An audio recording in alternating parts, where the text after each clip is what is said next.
ठाकुर जी मथुरा, जब वृंदावन से मथुरा चले गए, उसके उपरांत ठाकुर जी चतुर्भुज रूप में ही रहे। समझ रहे हैं बात को? ये दो भुज ठाकुर जी तो केवल वृंदावन में ही रहे हैं।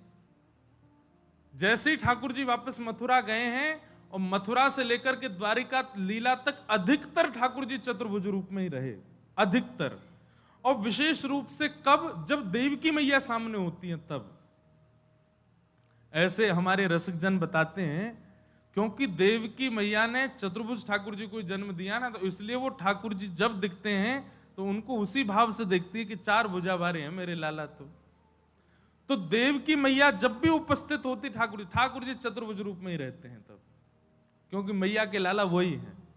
ये दो भुज ठाकुर जी तो महाभारत युद्ध में रहे, बीच में विराट रूप धारण किया, अपने गोकुल वृंदावन की लीलाओं में रहे, आदि आदि भावों में रहे, लेकिन देवकी मैया के सन्मुख ठाकुर जी चतुर्भुज रूप में ही रहे। इस बार द्वारिका में जब वृंदावन द्वारिका मिलन महोत्सव हुआ था, ब्रज द्वारिका मिलन, तो वहां पर यह भाव पुष्ट हुआ था कि द्वारिका में ठाकुर जी चतुर्भुज क्यों हैं? बोले क्योंकि ये देवकी नंदन ठाकुर जी हैं। देवकी नंदन ठाकुर जी चार भुजा में ही रहते हैं।